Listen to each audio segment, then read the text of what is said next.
नमस्कार दोस्तों, स्वागत है आपका आपके अपने YouTube चैनल समर्पण एजुकेशन पर। दोस्तों, जैसा कि आपको पता है, स्टेट का सिलेबस हम शुरू किए हैं और हमारे कई वीडियोस आ चुके हैं। आज हमारा टॉपिक, पिछले वीडियो में आपने देखा होगा, मापन एवं मूल्यांकन, यानी कि हमारा पहला जो पिछले वीडियो में हमने जो बताया था वो बताया था मूल्यांकन के बारे में। और आज जो है वो सतत व्यापक एवं मूल्यांकन क्या है, इसके बारे में जो है आज का वीडियो होने वाला है। तो दोस्तों, इस वीडियो के बाद में जो तीसरा वीडियो आएगा उसमें हमारा टॉपिक कंप्लीट हो जाएगा और उसमें हमारा तीसरे वीडियो के अंदर रहेंगे इस टॉपिक से रिलेटेड जितने भी क्वेश्चन आंसर है। तो आगे से हमारा जो ये टॉपिक करवाने का, सिलेबस करवाने का जो प्रोसीजर रहेगा वो ये रहेगा कि पहले थ्योरी और उसके बाद में लास्ट में जो उस टॉपिक से पूर्व की परीक्षाओं में आए हुए या फिर संभावित जो आने वाले प्रश्न उत्तर हैं उनको शामिल करना। तो बिना समय गवाए शुरू करते हैं। देखिए स्क्रीन के ऊपर है आपके, व्यापक एवं मूल्यांकन है क्या? सतत एवं व्यापक मूल्यांकन। सतत एवं व्यापक मूल्यांकन बच्चों के विकास के समस्त क्षेत्रों का सतत एवं नियमित आकलन है। ये आकलन वर्ड जो है बहुत महत्वपूर्ण है। ये कहता है कि सतत एवं व्यापक मूल्यांकन, जिसको आप CCE कहते हैं। आप जब टीचर बनेंगे तो ये और अच्छे तरीके से जान पाएंगे। आप अगर 1 से 5 के टीचर बनेंगे तो उसमें आपको अच्छी तरह से ये CCE जो है लागू है, ये क्या है पूरे डिटेल में वो तब पता चलेगा। लेकिन ये CC जो है वो कंटिन्यूस एंड कॉम्प्रिहेंसिव इवेल्युएशन, यानी सतत एवं व्यापक मूल्यांकन। तो इसमें क्या है, ये नियमित आकलन है किसका? बच्चों के विकास के समस्त क्षेत्रों का। ठीक है, जिसमें क्या होता है, विधियों एवं उपकरणों के माध्यम से बच्चों का आकलन किया जाता है। यानी कि इसमें क्या है, कंटिन्यूसली रेगुलर जो है, लगातार जो है वो किया जाता है। अब देखिए होता क्या है कि बच्चे का जो है 1 से 5 अगर देखेंगे आपकी, तो वार्षिक परीक्षाएं जो है वो उस प्रकार की नहीं होती जिस प्रकार की पुराने समय में हुआ करती थी। अब क्या है कि बच्चों के लिए जो है पूरे साल भर जो है रूटीन में जो है टेस्ट होते हैं, जिसमें क्रिएटिव जो है, सृजनात्मकता बेस्ड जो है वो टेस्ट रहते हैं, जिसमें बच्चे को पता नहीं चलता कि तुम्हारा टेस्ट हो रहा है, मूल्यांकन हो रहा है। ठीक है, तो वो सारी की सारी चीजें जो है वो एक पोर्टफोलियो फाइल में संधारित की जाती हैं। एक पोर्टफोलियो फाइल के अंदर जो रिकॉर्ड रखा जाता है और वो पूरा का पूरा बच्चे का जो है वो रिकॉर्ड जो उसके अंदर फाइल के अंदर होता है, और वही कहलाता है आपका सतत एवं व्यापक मूल्यांकन। ठीक है, तो इसमें पूरी चीजें आगे देखेंगे, लेकिन एग्जाम के पॉइंट ऑफ व्यू से जो इंपॉर्टेंट चीजें हैं वो हमने इसके अंदर डाली हैं। तो सबसे पहले जो इसका जिक्र कब हुआ था, तो वर्ष 1986 में जब राष्ट्रीय शिक्षा नीति लागू हुई थी, उस शिक्षा नीति में सतत एवं व्यापक मूल्यांकन की अवधारणा दी गई, जिसका प्रभाव राष्ट्रीय पाठ्यचर्या यानी कि NCF, नेशनल करिकुलम फॉर्मेशन 2005 में भी देखा गया। यानी कि सबसे पहले जो है अगर प्रश्न आ जाता है कि CCE या सतत एवं व्यापक मूल्यांकन की अवधारणा जो है भारत में सबसे पहले जो है वो कब लागू हुई या किस में जिक्र किया गया, तो वर्ष 1986 में जब प्रथम राष्ट्रीय शिक्षा नीति लागू होती है उसके अंदर इसका जिक्र किया गया। और फिर जो है बाद में जब NCF जो है राष्ट्रीय पाठ्यचर्या नियम रूपरेखा 2005 जब लागू हुआ, NCF 2005, उसके अंदर भी ये देखा गया। ठीक है, सर्वप्रथम अक्टूबर 2009 में केंद्रीय माध्यमिक शिक्षा बोर्ड ने, यानी CBSE ने नई दिल्ली में CBSE पाठ्यक्रम वाले विद्यार्थियों के लिए कक्षा 9 में लागू किया। बहुत इंपॉर्टेंट प्रश्न है, यहां से बहुत इंपॉर्टेंट जो आपका पॉइंट बनता है कि सबसे पहले जो ये लागू किया गया था तो वो दिल्ली में CBSE पाठ्यक्रम वाले विद्यालयों में और कक्षा 9 के लिए लागू किया गया। यानी कि इसमें ये आ सकता है कि निम्न में से कौन से कथन जो है इसके बारे में सही है, कौन से गलत हैं। तो आपका प्रश्न मान के चलिए, प्रश्न आपका ये आया है कि भाई व्यापक, सतत एवं व्यापक मूल्यांकन के बारे में कौन सा गलत है या कौन कौन से सही है। तो पहला आ जाता है कि ये वर्ष 1986 में, यानी कि शिक्षा नीति के अंदर 1986 वाली शिक्षा नीति में सतत एवं व्यापक मूल्यांकन की अवधारणा दी गई। नंबर 1। नंबर 2, NCF 2005 में भी इसका प्रभाव देखा गया। नंबर 3, ये जो है वो केंद्रीय माध्यमिक शिक्षा बोर्ड यानी CBSE के द्वारा कक्षा 10 में लागू किया गया। और नंबर 4 जो है वो इनमें से कोई और हो जाए तो उसमें से जो है हमें ये पॉइंट याद रखना चाहिए कि ये कक्षा 9 के लिए लागू हुआ और केवल दिल्ली के जो स्कूल है, दिल्ली सरकार के अधीनस्थ जितने विद्यालय हैं उन विद्यालयों में कक्षा 9 में लागू हुआ। और ये कब लागू हुआ? 2009 में लागू हुआ। ये जो है काफी इंपॉर्टेंट पॉइंट्स हैं, इनको आपको ये परीक्षा में आने की सबसे ज्यादा संभावनाएं रहती है। तो आगे बढ़ते हैं। समग्र व्यापक मूल्यांकन यानी कॉम्प्रिहेंसिव इवैल्यूएशन क्या है?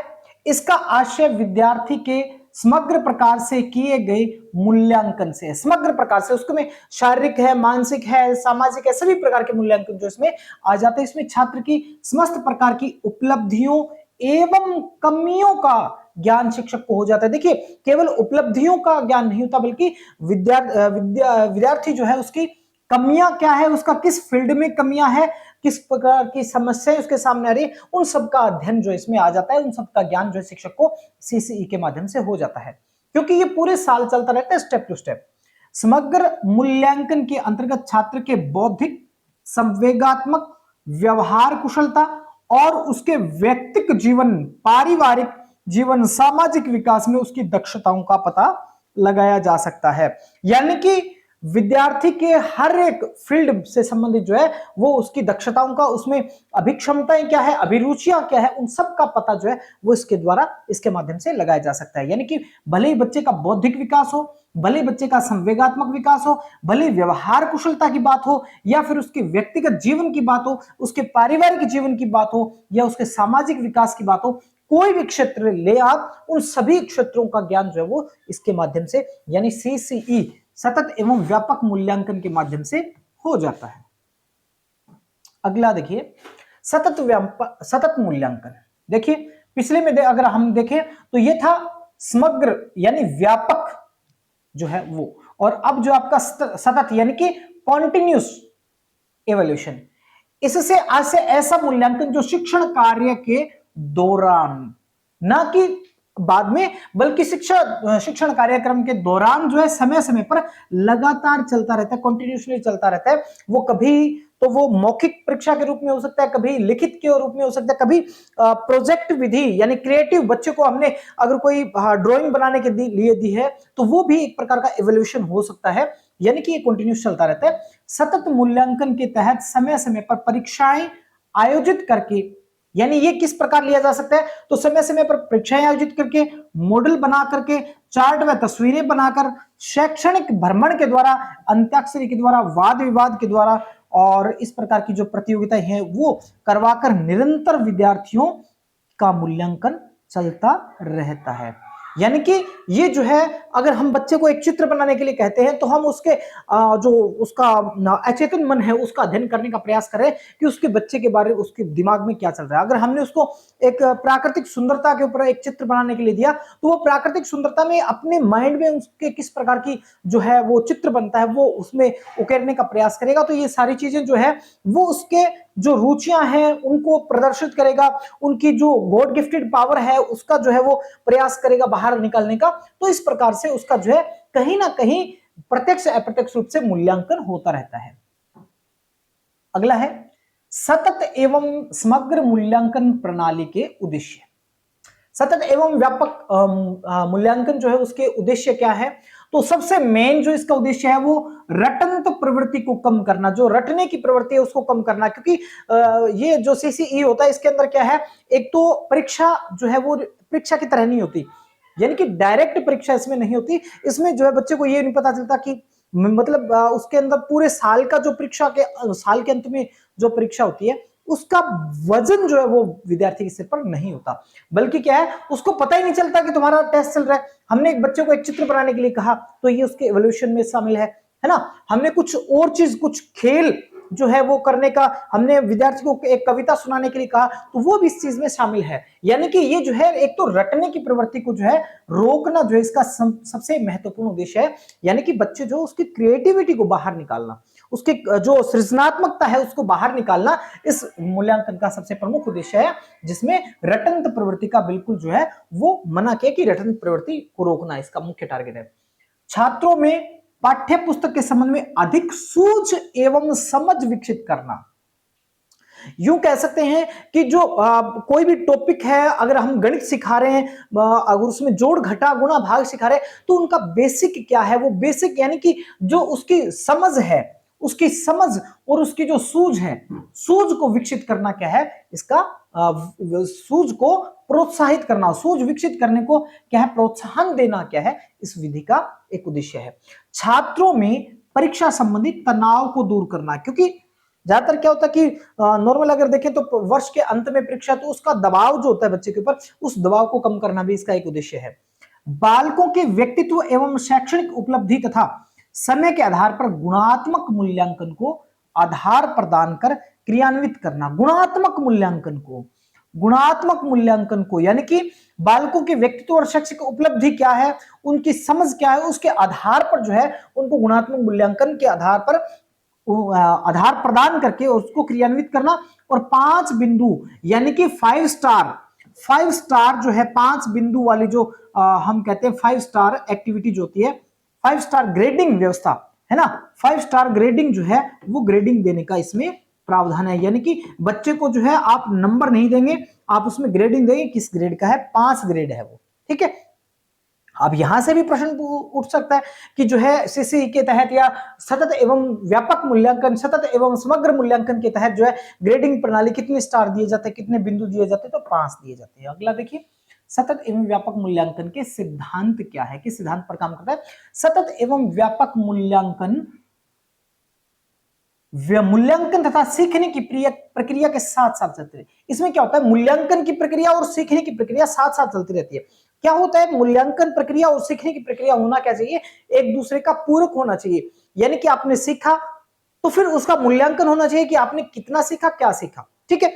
और आपने क्या नहीं सीखा ये भी मूल्यांकन के तहत हो जाता है। यानी कि आपका सीखना और उसका मूल्यांकन जो है वो दोनों साथ साथ में चलते रहते हैं, जिससे क्या है, बच्चे को सीखने में के पर्याप्त अवसर उपलब्ध कराने के बाद ही मूल्यांकन किया जाता है।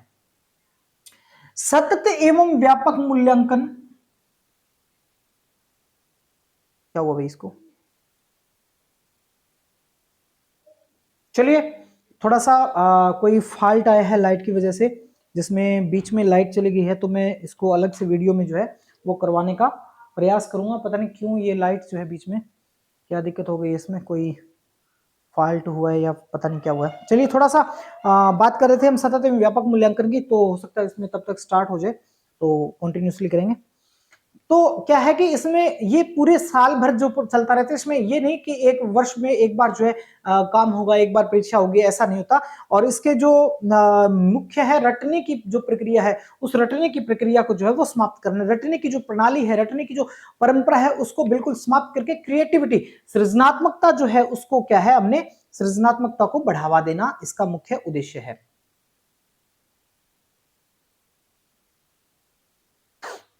चलिए क्या हुआ, हाँ चलिए चल गया अपना काम। चलिए, तो इसके बाद हमारा क्या था, सतत एवं व्यापक मूल्यांकन में बच्चे की प्रगति की तुलना उसके स्वयं की पिछली प्रगति से की जाती है। क्या होता है इसमें जो है, मूल्यांकन में बच्चे की जो प्रगति होती है उसकी तुलना यानी कि पिछली उसकी जो उपलब्धियां थी उसके साथ जो है की जाती है, न कि अन्य बच्चों की प्रगति के साथ। यानी कि बच्चे को दूसरे बच्चों के साथ कंपेयर नहीं किया जाता। इन पॉइंट आपका नोट करने वाला है, बहुत इंपॉर्टेंट है कि भाई जो है व्यापक मूल्यांकन के अंदर क्या होना चाहिए, कि इसके अंदर आपका होता क्या है कि बच्चे की खुद की तुलना खुद के साथ होती है, स्वयं की तुलना स्वयं के साथ होती है, ना कि किसी दूसरे के साथ। क्यों, क्योंकि इसमें जो है प्रक्रिया इस प्रकार की है, सतत एवं व्यापक मूल्यांकन में बच्चे के सीखने की गति एवं क्षमता के अनुसार अलग अलग गतिविधियों का उपयोग भी किया जाता है। इसमें क्या है कि इसका जो बेसिक, अगर इसको प्रॉपर तरीके से लागू करें तो इसमें क्या होता है कि आप जो है वो बच्चे की समझ क्या है, बच्चे की सीखने की क्षमता क्या है, उसकी गति क्या है, उसके हिसाब से जो है अलग अलग प्रकार की गतिविधियां उपलब्ध इसमें करवाई जाती हैं। अगला है सतत एवं व्यापक मूल्यांकन के दोष। देखिए कोई भी विधि है तो कहीं ना कहीं उसके दोष भी होते हैं, उसकी कमियां भी होती हैं। तो इसमें कुछ कमियां हैं, उनका हम जिक्र कर रहे हैं कि सीसीई में केवल उन्हीं दशाओं में लागू किया जा सकता है जहां शिक्षक छात्र अनुपात कम होता है। देखिए बहुत अच्छी बात है, जहां पर मतलब शिक्षक कम है और छात्र अधिक हैं, वैसे दशा में इस विधि को लागू करना बड़ी मुश्किल काम है, ठीक है। ऐसे में जो है इसको लागू करना बड़ा मुश्किल काम है। और दूसरे क्या है, सीसी में समय और धन दोनों ही अधिक लगते हैं। मेन बात समय की होती है, क्योंकि जब आप बच्चों का इवोल्यूशन कर रहे हैं तो बिल्कुल बारीकी से हर एक चीज को बड़ा टाइम देना पड़ता है, तब वो आप हो सकते हैं। अदरवाइज क्या है, इसमें कहीं ना कहीं आप इवोल्यूशन करने में, आप उसका अनुमान लगाने में कहीं ना कहीं दिक्कत में आ सकते हैं। तो सीसीई के माध्यम से सिफारिशी बालक अधिक अंक प्राप्त कर सकते हैं।